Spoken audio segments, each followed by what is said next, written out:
Hello and welcome to Brew Tapcast. I am Tap here for our first of a series we are calling Budget Box Builds. Now, this is a series that it's sort of like a super sealed sort of build sort of thing, but basically it is, as of right now, it's not 100% true that people can be getting boxes of the sets that Flesh and Blood has released so far. However, it's likely that reprints will be coming, and hopefully people will stop snapping up these boxes and holding them and then trying to sell them for a absorbent amount of money, and everyone will have cards eventually to sort of try to play the game. With that in mind, we wanted to make a video series that is sort of looking at what you can build when you get these boxes. So that's what budget box builds are. They are not necessarily about having the top end equipment. Generally, these are good ideas if you get a certain set of cards that are really good for you and a certain set of boxes, you can build a deck around them. So the idea is that you will have a box of Welcome to Rathe, a box of Arcane Rising, and a box of Crucible of War. A lot of people aren't really able to get Crucible of War, and we don't really know what the current reprint status of that is now, so we'll leave that one as a aside maybe. That said, there's probably commons around there, and that's mostly what we're going to be doing with in these videos anyway. So today's budget box build is Viserai. So he is our hero we will be building around today. Let's just get right into it. So if he is our hero needs equipment. So you can have the normal run-of-the-mill set of equipment here, or you can go more towards the a little bit more exciting stuff that you might get in your box, as well as a weapon. So ultimately, this is a blitz deck. We want to have available to us a smattering of different kinds of equipment. So you want to have a good amount of Arcane Barrier, as well as just normal defense with your Iron Rot. So we have a full set of Iron Rot here if you're playing against things without any arcane or need of Arcane Barrier. You have this other set that we have picked out if you're playing against more arcane. Or you can also sort of mix them up depending upon what classes you're playing against.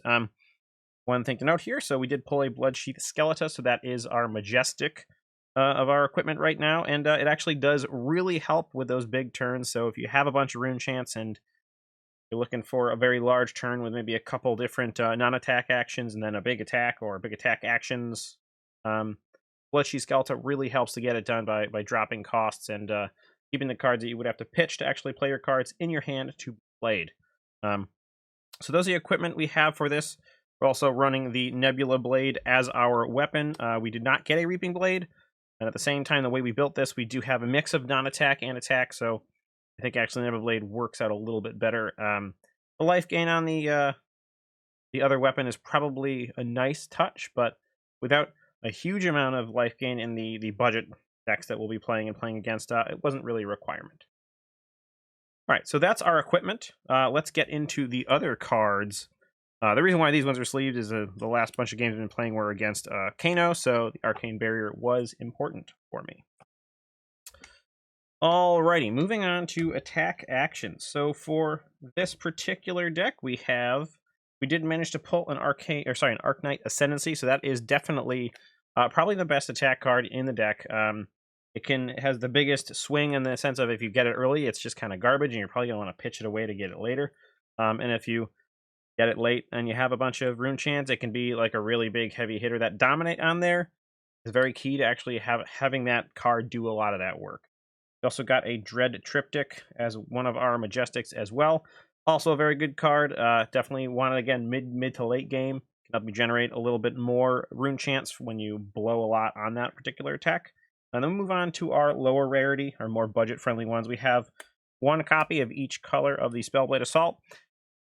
These are pretty good cards in the sense that they allow you to get a little bit of a rune chant build up there. They defend well, but they also can punch in for a little bit of damage. They're not the highest necessary damage output, but they're definitely something that if you're looking to maybe just have a little attack, get a little rune chance for next turn, it's a nice way to build those up. It's a good sort of first turn punch to get some rune chants. The next set are... You have a couple different Amplify the Arknights. These are your heavier hitters that are reduced through having rune chants, so those are really important, and that's why we want to sort of bank some rune chants, and we'll get to how we can do that later in the non-attack actions. But these are actually your bigger punchers, finishers, that sort of thing. You probably don't want these early game. These are a little bit better late game. You can use that the rune chance as a way to reduce the cost. Well, just punch in for some good amount of damage. Another sort of lower end of the Spellblade Assault thing would be Spellblade Strike. So this is a similar card, a little less expensive, a little less damage, and you do get a single rune chance depending on when you play, the damage amount goes down. In any case, they're, okay. They're just another attack action. You can have that's specific to Runeblade, and that's important when we're talking about Runeblade, because it is a hero ability that you do need to have some amount of Runeblade cards in your deck. You don't have to play the first one as a Runeblade, so as long as it's non-attack and you play a Runeblade card after that, that's sort of what triggers it and is important there. We finish it off with 2 meet and greets and 2 rune flashes. These were okay cards. Again, here we have some Crucible of War cards. Meet and greet is nice because you can have a little bit of good luck if you have some rune chance to hit, and you can get some stuff. And so the idea between these two is the go again is nice if you can play in this case, a cheap attack, and then maybe get go again and then swing with your weapon. So maybe the idea is that you have 1 card to pitch, play a non-attack action, you play meet and greet, then you can swing with your weapon. You sort of have the ability to trigger your hero ability and then get some extra damage in with your Nebula Blade and things like that. But mostly it didn't really work out like that when I was playing it, and maybe that's not the best inclusion. Rune Flash, same sort of idea. It does have a reduction in its cost, so it's nice if you have rune chance. So maybe you can again do the same thing with meet and greet. You maybe don't need to pitch anything. You can play a non-attack action, play the Rune Flash, and then swing your weapon afterwards, so you can sort of gain some momentum in that regard. But overall, this is what we started at. Again, mostly budget, minus those 2 cards here. But yeah, so those are the attack reactions, or attack actions. Let's move on to the attack or non-attack actions. Okay. All right, so looking at defense reactions and those sorts of things, we do have a couple reduced to rune chance. We're able to pull a couple of those. We have 1 of each color here. These are the ones that allow you to block for some amount of defense. So we have 4, 3, and 2. They have a cost reduction based upon how many rune chance you have, which is really nice. So it can be free, which is generally probably will be, considering it's only 1. And it does create a rune chant as well, so they're actually a very nice, cheap, easy way to interact there. Obviously, the red line ones are a little bit better. They can block 4, so that's pretty nice. We also have a single copy of a Runeblood Barrier, so this is a nice one to... I mean, this even works well when you're playing against Arcane based decks like Kano. Just create 4 rune chants. So yes, got to pay 3 for that. That's not the cheapest sort of thing, but you are able to push out a lot of rune chants for that, and that can be pretty useful. It's just if you don't have much else going on in your turn, you can just play that, get 4 rune chants, then move on with that. It is a little bit unfortunate if you're in a really tight spot. It is nice to be able to prevent damage with sort of sacrificing your rune chants that way, but otherwise, not a bad. Like for actual just defense, it's not great because it's only 2, but not too bad. We're also playing 2 unmovables and 2 sink belows, red and yellow. These are just your big defense cards. This might help if you have some earlier in the game. You have some Arcane Rising or those bigger Dread Triptych cards that you don't really want. You can use these to get them away and still have a fair amount of defense there. So sink below is just great because it costs nothing no matter what, and it pitches for 2, which isn't too bad. Unmovable, kind of expensive.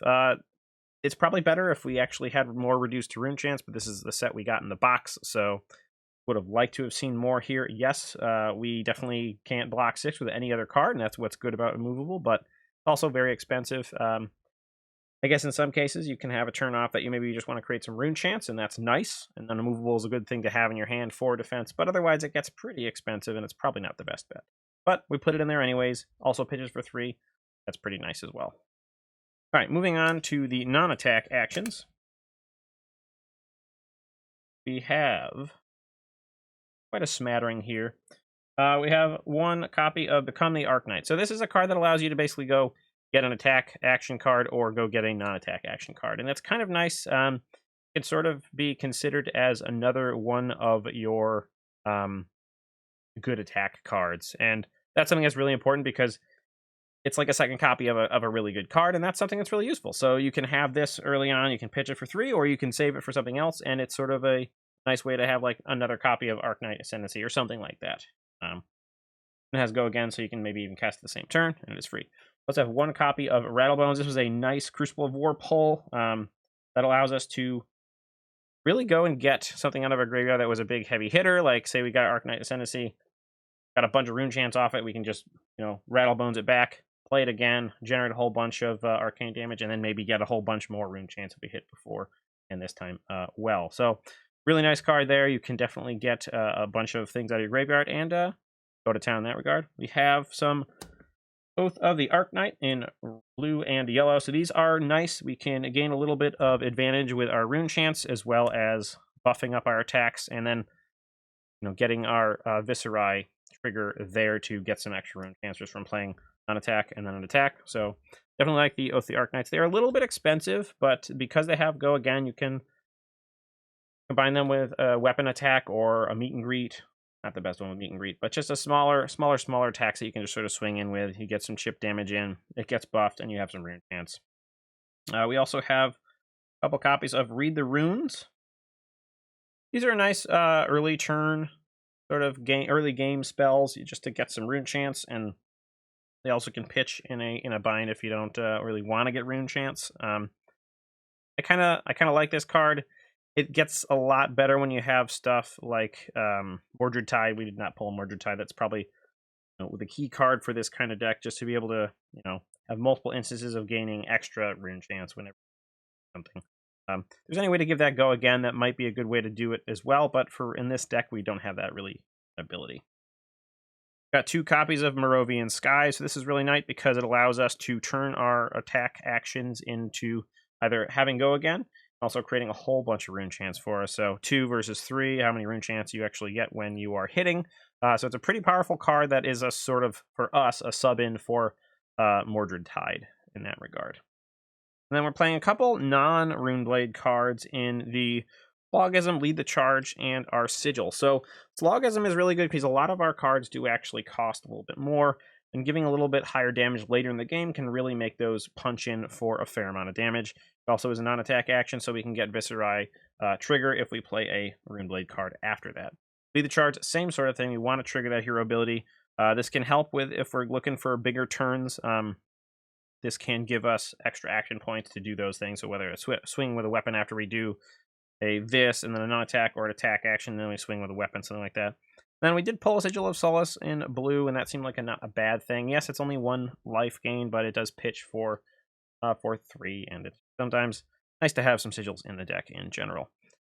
All right, so that was that's the basic of the deck here. Now, what other cards in the sets that I guess in specific Runeblade cards did we not play, or maybe we thought we should have played? Well, one of them is the red Read the Runes. So that was actually a card that wasn't super hot on. I didn't want to have a lot of cards that were only going to pitch for 1 because some of the spells that we play are actually kind of expensive. So I didn't actually put any in. Thinking about it now, I'd probably pull out the yellows or maybe the blues even to play the reds. It's really nice to have the ability to play a free spell that's going to create 3 rune chance. 0 cost spell.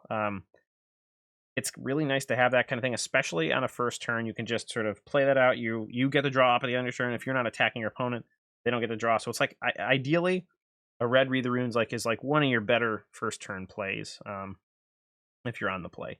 So definitely maybe sub out some of the blue or yellow to put that in.